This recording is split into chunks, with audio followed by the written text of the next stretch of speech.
નમસ્કાર વિદ્યાર્થી મિત્રો, ગણિત નેહલ સરમાં આપ સૌનું હાર્દિક સ્વાગત કરું છું. વિદ્યાર્થી મિત્રો, આજે આપણે ગાલા અપેક્ષિતના અંદર પ્રકરણ નંબર 10 વર્તુળના હેતુલક્ષી પ્રશ્નોનું આપણે સોલ્યુશન કરવાના છીએ. વધુ વાત ન કરતા આપણે વિડિયો પર આગળ વધીશું. પ્રકરણ નંબર 10 વર્તુળ. પ્રશ્ન પહેલો પ્રશ્ન આપણને અપેક્ષિતમાં આપ્યો છે. પ્રશ્ન છે, આપેલ આકૃતિમાં વર્તુળની ત્રિજ્યા ખાલી જગ્યા સેન્ટીમીટર થાય. આ પ્રશ્ન આપણને માર્ચ 2022 માં પ્રશ્ન પૂછાયો હતો. હવે આપણને ચાર ઓપ્શન આપ્યા છે. આપણને આકૃતિ બતાવી છે વિદ્યાર્થી મિત્રો. અહીં આપણે ધ્યાનથી જોશું તો આપણને O કેન્દ્ર છે, A જે છે એક સ્પર્શ બિંદુ છે અને P એ બહારનું બિંદુ છે. હવે અહીંયા આપણને શું આપ્યું છે? અહીંયા આપણને આ જે અંતર આપ્યું છે કેટલું આપ્યું છે? 13 આપ્યું છે. અહીંયા જે O થી A થી P સુધીનું જે અંતર છે કેટલું આપ્યું છે? 12.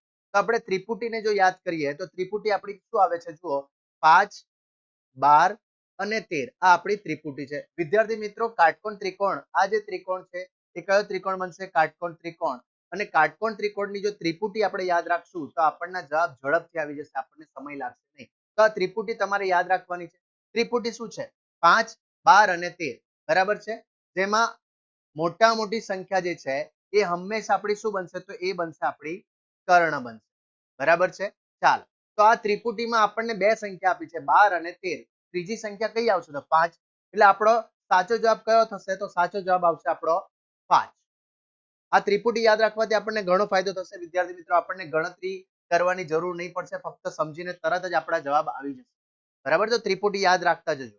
ચાલો, આગળનો પ્રશ્ન જોશું. પ્રશ્ન નંબર 2.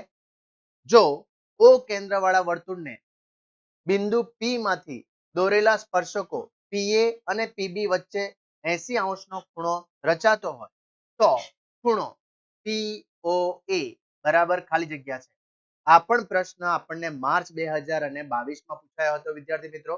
હવે આ પ્રશ્નનું સોલ્યુશન કઈ રીતે થઈ શકે આપણે સમજીએ. તો આપણને શું આપ્યું છે? આપણને એક વર્તુળ કીધું છે, બરાબર. આ એક વર્તુળ છે જેનું કેન્દ્ર શું છે? O છે, બરાબર છે. જેનું કેન્દ્ર આપણે O માની લેશું. ચાલો, પછી શું કીધું છે? તો આપણને કીધું છે કે વર્તુળને બિંદુ P માંથી દોરેલા સ્પર્શકો, એટલે અહીંયાથી આપણે બે સ્પર્શક આપણે ડ્રો કરી નાખીએ, બરાબર. તો આ જે છે P માંથી આપણે બે સ્પર્શક ડ્રો કર્યા, એકને નામ આપશું આપણે A, એકને નામ આપશું આપણે B, બરાબર છે. આપણને પ્રશ્ન શું પૂછાયો છે તે સમજીએ તો આવી કઈ આકૃતિ આવશે, બરાબર છે. PA અને PB વચ્ચે, PA એટલે આ અને PB એટલે આ, આનો ખૂણો આપણને કેટલો આપ્યો છે? આ ખૂણો આપણને આપ્યો છે 80 નો, બરાબર છે. અને આપણે શીખી ગયા છે કે સામસામેના ખૂણાનો સરવાળો 180 થાય. તો આ 80 છે, તો આ સામેનો ખૂણો કેટલાનો થશે? તો 100 નો થશે, બરાબર છે. હવે આપણને પ્રશ્ન શું પૂછાયો છે? પ્રશ્ન છે POA. ધ્યાનથી જુઓ, P એટલે આ, O એટલે અહીંયા અને A એટલે આપણે આના 100 ના આપણે બે ટુકડા સરખા કરવા પડશે. 100 ના બે ટુકડા એટલે ભાગ્યા કેટલા કરશું? 2. ભાગ્યા 2 કરશું, આપણો જવાબ શું આવશે? 50. એટલે આપણો સાચો જવાબ કયો થશે વિદ્યાર્થી મિત્રો? સાચો જવાબ થશે આપણો A, 50. આ આપણો સાચો જવાબ. ચાલો, આગળનો પ્રશ્ન જોશું. પ્રશ્ન નંબર 3. શું કીધું છે? બે સમકેન્દ્રીય વર્તુળોની ત્રિજ્યા 29 સેન્ટીમીટર અને 20 સેન્ટીમીટર છે. તો મોટા વર્તુળની કોઈ પણ જીવા જે નાના વર્તુળનો સ્પર્શક થાય તેની લંબાઈ ખાલી જગ્યા સેન્ટીમીટર હોય, બરાબર છે. વિદ્યાર્થી મિત્રો, આને સમજવા માટે આપણે સૌથી પહેલા આકૃતિ જોઈએ. તો બે સમકેન્દ્રી એટલે બંનેના કેન્દ્ર કેવા છે? સરખા છે. તમે ધ્યાનથી જોશો તો પીળા વર્તુળનું કેન્દ્ર પણ આપણું આ છે, જેને આપણે નામ આપી દઈએ O નામ આપી દઈએ, બરાબર છે. ચાલો, પીળા વર્તુળનું કેન્દ્ર જે છે અને બ્લુ વર્તુળનું કેન્દ્ર કેવું છે? બંનેના કેન્દ્ર સરખા છે, સમકેન્દ્રી એટલે કેન્દ્ર સરખા, બરાબર છે. એમાં ત્રિજ્યા આપણને શું આપી છે? ત્રિજ્યા 29 અને 20. તો આપણે શું કરશું? તો મોટા વર્તુળ જે મોટી જે ત્રિજ્યા જે છે આ જે છે એ કેટલી આવશે? તો 29 આવશે, બરાબર. અને નાના વર્તુળની ત્રિજ્યા એટલે આ જે છે એ કેટલી આવશે? તો 20. અને આપણે શીખી ગયા છે કે વર્તુળની જીવાને વર્તુળના કેન્દ્રમાંથી પસાર થતી રેખા શું કરે છે? વર્તુળને જીવાને શું કરે છે? દુભાગે. દુભાગે એટલે સરખા બે ભાગ કરશે. એટલે આ જે બિંદુ જે છે આપણે જીવાને નામ આપીએ A અને B, આ નામ આપણે આપી દઈએ. તો જે દુભાગ છે તે બિંદુને નામ આપશું આપણે C. તો C થી B સુધીનું માપ જે છે એ અડધો ભાગ થશે અને A થી C સુધીનો ભાગ જે છે એ અડધો ભાગ થશે. બંને જીવાના બે સરખા ટુકડા પડશે. તો આ તમે જોશો તો આ જે ત્રિકોણ જે છે એ કયો ત્રિકોણ થશે? કાટકોણ ત્રિકોણ થશે. કયો ત્રિકોણ થશે? કાટકોણ ત્રિકોણ. તો કાટકોણ ત્રિકોણની રીતે જો આપણે વિચારશું, બરાબર, તો આ પણ શું બનશે? ત્રિપુટી. ધ્યાનથી જોજો, આ ત્રિપુટી પણ યાદ રાખવી છે તમારે. 20, 21 અને 29 આ ત્રિપુટી છે બરાબર. આ ત્રિપુટીને તમે યાદ રાખશો તો આપણી ત્રિપુટી પ્રમાણે વિચારે તો આપણો 20 આવ્યો અને કર્ણ જે છે મેં તમને કીધું એમ મોટા મોટી જે છે એ શું થશે કર્ણ અને એ હંમેશા લાસ્ટમાં હશે. તો ત્રિપુટી આ આપણી 29 વાળી ત્રિપુટી કઈ થશે 20 21 અને 29 બરાબર. તો કઈ સંખ્યા નહીં આવી 21 તો અહીંયા આવશે આપણો 21 અને 21 અહીંયા પણ અને આ ભાગ પણ 21 નો થશે કારણ કે બે સરખા ભાગ થયા તો 21 વત્તા 21 કેટલા થશે 42 એટલે આપણો સાચો જવાબ કયો થશે વિદ્યાર્થી મિત્રો તો આપણો સાચો જવાબ થશે 42 બરાબર છે. ચાલો આગળનો પ્રશ્ન જોશું પ્રશ્ન નંબર 4 ચોથો પ્રશ્ન છે ચક્રીય ચતુષ્કોણ એબીસીડી માં ખૂણો એ માઇનસ ખૂણો સી બરાબર 70 હોય તો ખૂણો સી બરાબર ખાલી જગ્યા. હવે વિદ્યાર્થી મિત્રો આપણને ખબર છે કે ચક્રીય ચતુષ્કોણ હોય તો સામસામેના ખૂણાઓનો સરવાળો કેટલો થાય છે તો બંનેનો સરવાળો જ્યારે આપણે કરશું તો કેટલો થાય છે 180 થાય છે. કેટલો થાય છે વિદ્યાર્થી મિત્રો 180. હવે આપણે શોધવાનું સી ને છે એટલે આપણે શું કરશું આ જે સમીકરણ જે છે ખૂણો એ માઇનસ ખૂણો સી બરાબર 70 આપ્યું છે એ ખૂણાનો આપણે ચિહ્ન બદલી નાખશું. સમીકરણ 2 ને આપણે ચિહ્ન બદલશું બાદબાકી કરશું માઇનસ પ્લસ પ્લસ માઇનસ ને પ્લસ નું માઇનસ બરાબર છે. ચાલો એટલે શું થશે જુઓ અહીંયા પ્લસ એ માઇનસ એ ઉડી જશે પ્લસ સી કેટલા સી થશે તો 2 વખત ખૂણો સી બનશે બરાબર છે. 180 માંથી 70 જશે તો કેટલા રહેશે 110 બરાબર છે. હવે વિદ્યાર્થી મિત્રો આપણે 2 થી ભાગી નાખશું 2 ને ધક્કો મારશું એટલે શું થશે 2 થી ભાગાકાર થશે 2 થી ભાગાકાર થશે તો 110 ને 2 થી ભાગશું જવાબ શું આવશે આપણો જવાબ આવશે 55 આવશે બરાબર છે. અહીંયા આપણે શાની રીતનો ઉપયોગ કરે છે અહીંયા આપણે લોકની રીતનો ઉપયોગ બરાબર. તો સાચો જવાબ શું થશે સાચો જવાબ થશે આપણો ડી 55 બરાબર છે. ચાલો આગળનો પ્રશ્ન જોશું પ્રશ્ન નંબર 5. હવે પાંચમો પ્રશ્ન શું છે 10 સેન્ટીમીટર ત્રિજ્યા વાળા વર્તુળને દોરેલ બે સ્પર્શકો વચ્ચેનો ખૂણો 60 નો હોય તો તે દરેક સ્પર્શકની લંબાઈ ખાલી જગ્યા હોય બરાબર. આ જે પ્રશ્ન આપણને જે પૂછાયો છે એના માટે આપણે સૌથી પહેલા તો આકૃતિથી સમજીએ શું કીધેલ છે જો 10 સેન્ટીમીટર ત્રિજ્યા વાળા વર્તુળને દોરેલા બે સ્પર્શક એટલે આપણે સૌથી પહેલા તો શું જોઈશે આપણને એક વર્તુળ ડ્રો કરવા પડશે બરાબર છે જેને કેન્દ્ર આપણે લઈ લેશું બરાબર છે. અને બે સ્પર્શકો વચ્ચે નો ખૂણો એટલે આપણે બે સ્પર્શક ડ્રો કરવા પડશે આવી રીતના કઈ બે સ્પર્શક આવશે આપણે એવું માની લેશું. આકૃતિ થોડી ઘણી પ્લસ માઇનસ હશે વિદ્યાર્થી મિત્રો તમારે સમજી લેવાનું છે બરાબર છે. ચાલો આ ખૂણો જે છે કેટલાનો કીધેલો છે 60 નો બરાબર. આ ખૂણો થશે આપણો 60 બરાબર છે. હવે શું કીધેલું છે તો તે દરેક સ્પર્શકની લંબાઈ હવે આ જે માપ છે કેટલું આપેલું છે આપણને 10 બરાબર છે. અને આ વચ્ચેથી આપણે ભાગ પાડશું તો ખૂણાને દુભાગશે એટલે 60 નો જે ખૂણો છે એ ખૂણો અડધો થઈ જશે એટલે આ ખૂણો કેટલાનો થઈ જશે તો 30 નો બરાબર છે. આપણે શોધવાનું શું છે આપણે આ શોધવાનું છે જેને આપણે x કહેશું. હવે આપણે ત્રિકોણની રીતે વિચારીએ તો આપણે ત્રિકોણમિતિ શીખી ગયા તો આ ખૂણો થશે આપણો 30 બરાબર છે. આ થશે આપણે સામેની બાજુ જેનું માપ કેટલું છે 10 અને આપણે શોધવાનું શું છે x શોધવાનું છે કર્ણની આપણને જરૂરત નથી. તો આના માટે આપણે ત્રિકોણમિતિના સૂત્રનો ઉપયોગ કરશું તો ઝડપથી જવાબ આવશે બરાબર છે. આપણે શાનો ઉપયોગ કરશું જો સામેની બાજુ અને પાસેની બાજુ આપણે શાનો ઉપયોગ કરશું tan આપણે લખશું tan 30 બરાબર સામેની બાજુ કેટલી આવશે tan upon પાસેની બાજુ એટલે કોણ જે શોધવાનું છે તે x x ને ધક્કો મારશું tan 30 ની વેલ્યુ કેટલી આવશે tan 30 ની વેલ્યુ આવશે 1 upon √3 આ આપણો tan 30 નો જવાબ આવે છે બરાબર છે. હવે આ tan 30 માંથી જે જવાબ જે આવ્યો એને √3 ને આપણે ધક્કો મારશું એટલે 10 ની સાથે ગુણાશે એટલે x નો જવાબ શું આવશે x બરાબર tan √3 આ આપણો જવાબ આવશે એટલે સાચો જવાબ શું આવશે વિદ્યાર્થી મિત્રો જવાબ આવશે tan √3 બરાબર છે. ચાલો આગળનો પ્રશ્ન જોશું પ્રશ્ન નંબર 6. છઠ્ઠા પ્રશ્નમાં આપણને શું કીધું છે વિદ્યાર્થી મિત્રો ત્રિકોણ એબીસી ની બાજુઓના માપ 12 35 અને 37 સેન્ટીમીટર હોય તો તેની ત્રણેય બાજુને સ્પર્શતા વર્તુળની ત્રિજ્યા ખાલી જગ્યા છે. હવે વિદ્યાર્થી મિત્રો આપણને ત્રિજ્યા વર્તુળની ત્રિજ્યા શોધવા માટેનું એક સૂત્ર છે. સૂત્ર શું છે યાદ રાખવાનું છે તમારે ત્રિજ્યા r બરાબર શું આવશે તો બે બાજુ જે આવશે બરાબર બાજુ વત્તા બાજુ આ બંનેનો સરવાળો કરશું આપણે માઇનસ કર્ણ જે છે એની બાદબાકી કરશું અને છેદમાં શું આવશે તો છેદમાં 2 થી ભાગી નાખશું. આ જે કરતા આપણને ત્રિજ્યા મળે છે પણ એ ત્રિકોણ કેવો હોવો જોઈએ ત્રિકોણ હોવો જોઈએ કાટકોણ બરાબર. કાટકોણ ત્રિકોણ હોય તો તેની ત્રિજ્યા શોધવા માટેનું આ સૂત્ર છે. હવે આ સૂત્ર શાના માટે મેં તમને સમજાવ્યું વિદ્યાર્થી મિત્રો અહીંયા તમે ધ્યાનથી જોશો ને તો આ જે છે 12, 35 અને 37 આ પણ આપણી ત્રિપુટી છે. કઈ રીતે જુઓ, 12 નો વર્ગ થશે 144, 35 નો વર્ગ થશે 1225, બરાબર છે. આ બંનેનો આપણે સરવાળો કરશું તો એ કોના જેટલો થશે? 5 ને 4 9, બરાબર છે. 4 5 6 એટલે 6 અને 12 ને 1 13, બરાબર છે. તો આવશે 1369. 1369 એ કોનો વર્ગ થશે? 37 નો વર્ગ, બરાબર છે વિદ્યાર્થી મિત્રો. તો આપણો જે જવાબ જે છે 37 નો વર્ગ કેટલો આવશે? 1369 જો આવશે. એટલે આ જે ત્રિકોણ જે છે એ કેવો ત્રિકોણ થશે? કાટકોણ ત્રિકોણ થશે. અને મેં તમને સમજાવ્યું એ પ્રમાણે જે મોટા મોટી જે છે બાજુ એ કઈ થશે? તો આ કર્ણ થશે. એટલે 37 આપણી કર્ણ. આ બંનેનો સરવાળો કરશો એટલે શું થશે? જુઓ, 12 વત્તા 35 ઓછા 37 ભાગ્યા 2, બરાબર છે. ચાલો, તો આનું થશે 47 ઓછા 37 ભાગ્યા 2.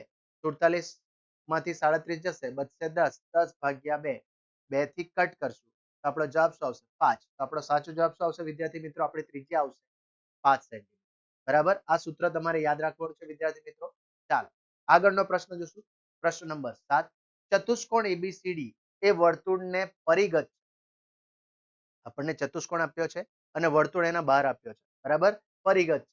જો એબી 5.2 સેન્ટીમીટર, બીસી બરાબર 8.7 સેન્ટીમીટર અને સીડી બરાબર 10.3 સેન્ટીમીટર હોય તો ડીએ બરાબર ખાલી જગ્યા સેન્ટીમીટર, બરાબર છે વિદ્યાર્થી મિત્રો.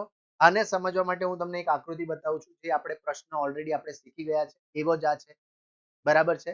પરિગત વર્તુળ કીધેલો છે, બરાબર છે. આ રીતનું કઈ આવશે, આપણી આકૃતિ આવી કઈ આવશે.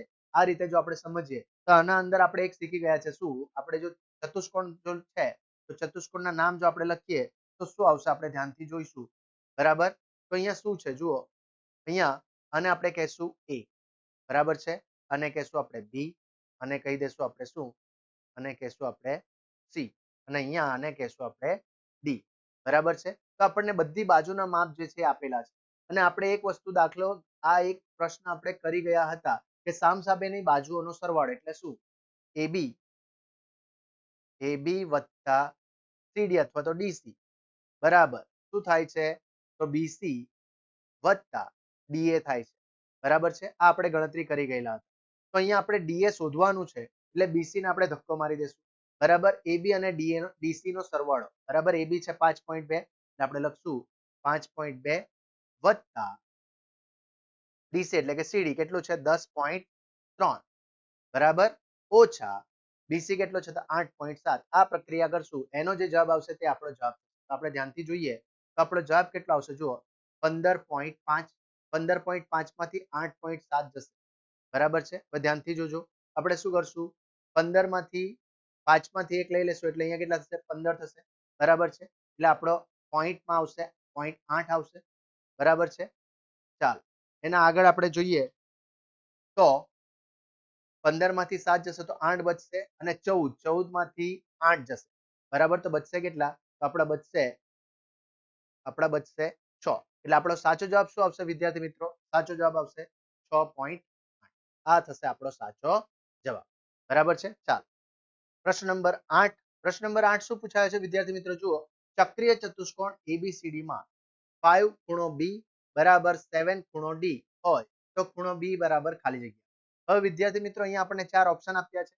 આ જે પ્રશ્ન છે એના માટે આપણે જોઈએ ચક્રીય ચતુષ્કોણ, અને ચક્રીય ચતુષ્કોણ માટેની આપણને શરત ખબર છે, સામસામેનો જે ખૂણો જે હોય, બરાબર. અહીંયા ખૂણાનું ચિહ્ન નથી કાઢતો હું, તમે સમજી લેવાનું છે, બરાબર. તો સામસામેના ખૂણાનો સરવાળો કેટલો થાય છે? 180 થાય છે, બરાબર.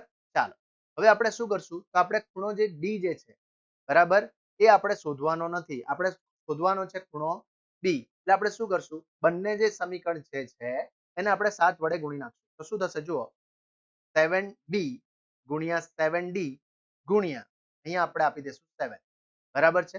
હવે 7 ને 7d નો જવાબ આપણને કેટલો આપ્યો? 7d બરાબર કેટલો આપ્યો છે? તો અહીંયા આપ્યો છે આપણને 5d, એટલે 7d ની જગ્યા પર આપણે મૂકી દઈશું 5b, બરાબર. અને 7b જેવો હતો એવો જ વત્તા, બરાબર, 180 ગુણ્યા 7 તો જેવું છે આપણે લખી નાખશું. ચાલો, હવે શું કરશું આપણે? તો ધ્યાનથી જુઓ, અહીંયા જે છે એ આપણે જોઈએ તો 12b થશે. 12b બરાબર 180 ગુણ્યા 7 ભાગ્યા, બરાબર. આપણે શું કરશું હવે? 12 ને ધક્કો મારશું એટલે એ ક્યાં ચાલી જશે? છેદમાં. ચાલો તો આપણે જોઈએ તો 6 દુ 12 થાય છે અને 6 તારી 18 થાય છે એટલે 30 થશે, બરાબર. 30 ના આપણે અડધા ટુકડા પાડશું એટલે કેટલા આવશે? 15.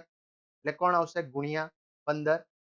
એટલે 15 અને 7 આ બંનેનો ગુણાકાર એટલે ખૂણો બી જે છે એ કેટલો આવશે? 15 સતામ 105. એટલે આપણો ખૂણાનો જવાબ આવશે 105. એટલે ખૂણો બી કેટલો થશે? તો ખૂણો બી થશે આપણો 105. ચાલો આગળનો પ્રશ્ન જોશું. પ્રશ્ન નંબર 9. ત્રિકોણ એબીસી માં ખૂણો બી બરાબર 90° છે, એબી બરાબર 8 સેન્ટીમીટર અને બીસી બરાબર 15 સેન્ટીમીટર હોય તો ત્રિકોણ એબીસી ના અંતઃવૃત્તની ત્રિજ્યા ખાલી જગ્યા સેન્ટીમીટર થાય. બરાબર છે. હવે આ રીતનો પ્રશ્ન છે તો આ પ્રશ્ન પણ આપણે આગળ જે પ્રશ્ન કરી ગયા એના જેવો જ છે. આ જે ત્રિકોણ છે કેવો થશે? કાટકોણ ત્રિકોણ. આ ખૂણો આપણો થશે બી, બરાબર, અને આ થશે આપણો શું? એ. એ બી અને સી, બરાબર છે. તો આપણે ધ્યાનથી જોશું તો ખૂણો બી જે છે એ કેવો થશે? તો ખૂણો બી થશે આપણો 90°. એ બી આપ્યો છે આપણને 8, બીસી આપ્યો છે આપણને 15, બરાબર. એસી આપણે શોધવાનો છે તો આપણે જોઈએ તો 8 નો વર્ગ થશે 64, બરાબર છે, વત્તા 15 નો વર્ગ શું થશે? 15 નો વર્ગ થશે આપણો 225. કેટલો થશે? 225. અને એ બંનેનો આપણે સરવાળો કરશું તો જવાબ શું આવશે? જુઓ, 5 ને 4 9, બરાબર છે, 6 7 8 એટલે 289, બરાબર. 289 કોનો વર્ગ થશે? એ થશે આપણો 17 નો. એટલે આપણી ત્રિપુટી બની. આ જે માપ જે છે એ કેટલો આવશે? 17 આવશે. હવે અત્યારે જ મેં તમને કહી દીધું એમ તો આપણે જોઈએ તો શું આવશે? ત્રિજ્યા બરાબર બંને બાજુનો સરવાળો એટલે 8 + 15 ઓછા 17, બરાબર છે. ચાલો 15 માંથી 17 જશે તો 2 બચશે, 8 માંથી 2 જશે તો કેટલા રહેશે? 6 રહેશે, બરાબર છે. ચાલો એટલે બચશે શું? 6 ના છેદમાં 2. 6 ને 2 થી ભાગી નાખશું, જવાબ શું આવશે? 3. એટલે આપણો સાચો જવાબ આવશે 3, બી. આ આપણો સાચો જવાબ. ચાલો એના આગળનો પ્રશ્ન છે પ્રશ્ન નંબર 10. શું આપ્યું છે? જો કોઈ વર્તુળની બે ત્રિજ્યાઓ વચ્ચેનો ખૂણો 125 નો હોય તો તે બે ત્રિજ્યાઓના અંત્ય બિંદુએ દોરેલા સ્પર્શકો વચ્ચેનો ખૂણો ખાલી જગ્યા હોય. એટલે પ્રશ્ન શું પૂછાયો વિદ્યાર્થી મિત્રો? આ છે, ધ્યાનથી સમજીએ. આ એક વર્તુળ છે, બરાબર, જેનું કેન્દ્ર અહીંયા કશે આવશે, બરાબર છે. એને બે સ્પર્શક આપણે ડ્રો કરી નાખશું, બરાબર છે. તો આ જે છે એમાં આપણે પ્રશ્ન શું કીધો? જો કોઈ વર્તુળને બે ત્રિજ્યાઓ વચ્ચેનો ખૂણો, બે ત્રિજ્યાઓ વચ્ચેનો ખૂણો એટલે આ ખૂણો આપણને આપ્યો છે કેટલો છે? 125°, બરાબર. તો એ બે સ્પર્શક વચ્ચેનો એટલે આ ખૂણો આપણને શોધવા કીધેલું છે. 125 અને 180 આપણને ખબર છે કે સામસામેના ખૂણાઓનો સરવાળો 180 થાય. 180 માંથી 125 આપણે બાદ કરી નાખશું, જવાબ શું આવશે આપણો? 55. તો આપણો સાચો જવાબ શું આવશે? આ જે પ્રશ્ન છે એનો સાચો જવાબ આવશે આપણો 55. ચાલો આગળનો પ્રશ્ન જોશું. પ્રશ્ન નંબર 11. શું કીધું છે? જુઓ, ઓ કેન્દ્રિત વર્તુળના સ્પર્શક PQ નો સ્પર્શ બિંદુ Q છે તથા QR એ વર્તુળનો વ્યાસ છે. જો ખૂણો POR બરાબર 140° હોય તો ખૂણો OPQ બરાબર ખાલી જગ્યા, બરાબર છે. આ આપણને પ્રશ્ન પૂછાયો છે. હવે એનું સોલ્યુશન કઈ રીતે થશે જોશું આપણે. ચાલો તો સોલ્યુશન આપણે જોઈએ તો પહેલા આપણે શું ડ્રો કરીશું? વર્તુળ ડ્રો કરી નાખશું. આવું કઈ વર્તુળ આવશે, બરાબર છે. અહીંયા કશે આપણે કેન્દ્ર લેશું જેને નામ આપશું આપણે O, બરાબર છે. આ જે છે એની જીવા થશે, બરાબર. અહીંયા કશે આપણે ડ્રો કરશું તો આ થશે આપણો P બિંદુ, P અને આ થશે આપણો Q, Q આ થશે આપણો R, બરાબર છે. હવે આપણને ખૂણો કયો આપ્યો છે? આપણને ખૂણો આપ્યો છે આપણને આ જે ખૂણો જે છે એ કેટલાનો આપ્યો છે? એ આપ્યો છે આપણને 140. અને આપણને ખબર છે કે રેખિક કોણના ખૂણાઓનો સરવાળો કેટલો થાય? 180. તો આ 140 છે તો બાકી બચેલો ખૂણો કેટલાનો થશે? તો આ ખૂણો થશે આપણો 40, બરાબર છે. અને આપણને ખબર છે કે સ્પર્શક હંમેશા કેન્દ્ર સાથે 90° નો ખૂણો એટલે આ ખૂણો થશે 90. તો આ જે ત્રિકોણ જે બનશે એ ત્રિકોણમાં બે ખૂણા કયા છે? એક તો 90 છે અને એક છે 40. 90 અને 40 નો સરવાળો કેટલો થશે? તો એનો સરવાળો થશે 130, બરાબર. 180 માંથી 130 ને આપણે કાઢી નાખશું, બરાબર. તો જવાબ શું આવશે? જવાબ આવશે આપણો 50. એટલે આપણો સાચો જવાબ કેટલો આવશે વિદ્યાર્થી મિત્રો? આપણો સાચો જવાબ આવશે બી, 50, બરાબર છે. ચાલો એના આગળનો પ્રશ્ન છે, ઓ કેન્દ્ર અને 9 સેન્ટીમીટર ત્રિજ્યાવાળા વર્તુળની બહારના ભાગમાં રહેલ બિંદુ એ માંથી દોરેલા સ્પર્શકો એપી અને એક્યુ વર્તુળને પી અને ક્યુ બિંદુએ સ્પર્શે છે. જો ઓએ બરાબર 15 સેન્ટીમીટર હોય તો એપી વત્તા એક્યુ બરાબર ખાલી જગ્યા. હવે આ પ્રશ્નને સમજવા માટે આપણે જોઈએ તો આવી રીતનું કોઈ વર્તુળ આપણને આવશે. બરાબર છે. ચાલો આ એનું કેન્દ્ર થશે ઓ, જેની ત્રિજ્યા કેટલી છે 9 સેન્ટીમીટર. એટલે આ માપ થશે આપણું 9 સેન્ટીમીટર. બરાબર છે. ચાલો ઓ થી એ સુધીનું માપ આપણને આપ્યું છે. કેટલું આપ્યું છે 15. બરાબર છે. અને આપણે એ અને પી બરાબર છે. આ છે આપણો એ, આ થશે આપણો પી. એ થી પી અને એ થી ક્યુ આ બંનેનો સરવાળો કરવાનો છે. તો એ તો આપણા સ્પર્શક થશે એટલે સ્પર્શકની લંબાઈ તો હંમેશા કેવી આવશે? સેમ આવશે. બરાબર. તો આપણે ત્રિપુટી વિચારીએ તો આ જે 15 જે છે એ આપણો કર્ણ થશે. બરાબર છે. 15 એ કર્ણ થશે. આ થશે આપણો 9. બરાબર છે. તો ત્રિપુટી શાની છે? તો 12, 9, 12 અને 15 આ ત્રિપુટી છે. ધ્યાનથી જોઈએ. 9 9 81, 9 નો વર્ગ થશે 81, 12 નો વર્ગ થશે 144. બરાબર. અને 15 નો વર્ગ થશે 225. બરાબર છે. આ બંનેનો આપણે સરવાળો કરશું તો આવશે 225. બરાબર. એટલે આ આપણી ત્રિપુટી થશે. તો ત્રિપુટી પ્રમાણે વિચારશું તો આપણે 15 અને 9 આપ્યા છે તો બચેલી સંખ્યા કઈ આવશે? 12 આવશે. બરાબર છે. અને આપણને પ્રશ્ન શું પૂછ્યો છે? એપી વત્તા એક્યુ એટલે એપી પણ 12 આવશે વત્તા એક્યુ પણ કેટલા આવશે? 12. 12 વત્તા 12 એટલે કેટલા થશે? 24. એટલે આપણો સાચો જવાબ શું આવશે વિદ્યાર્થી મિત્રો? સાચો જવાબ આવશે આપણો 24. વિદ્યાર્થી મિત્રો થેન્ક યુ વેરી મચ. જો વિદ્યાર્થી મિત્રો તમને મારી આ મેથડ જો પસંદ આવે તો ચોક્કસથી મારા આ વિડીયોને લાઈક્સ આપજો. વિદ્યાર્થી મિત્રો જો તમને આ વિડીયોમાંથી એવું લાગે કે તમારા મિત્રને પણ આમાંથી મેથડ યુઝ થઈ શકે તેવી છે તો ચોક્કસથી મારો આ વિડીયોને બને એટલો શેર કરજો જેથી કરીને આપણે બીજા વિદ્યાર્થીઓ સુધી પહોંચી શકીએ. વિદ્યાર્થી મિત્રો ખાસ જો તમને કોઈ મૂંઝવતા પ્રશ્ન હોય અને મારી મેથડમાં જો તમને એ સોલ્યુશન જોઈતું હોય તો ચોક્કસથી કમેન્ટ બોક્સમાં કમેન્ટ કરજો જેથી કરીને હું એના પર વિડીયો બનાવી શકું. તો ચોક્કસથી તમે કમેન્ટ કરજો. અને ખાસ કોઈ પણ વિડીયો એમ જ નથી બની જતા, એના માટે સારી એવી મહેનત લાગે છે. તો તમને મારી જો આ જે મહેનત જે છે દેખાતી હોય તો ચોક્કસથી મારી ચેનલને સબસ્ક્રાઇબ કરી લેજો. કારણ કે આવા મજેદાર વિડીયો આપણે આગળ પણ લઈને આવતા રહેવાના. Thank you very much.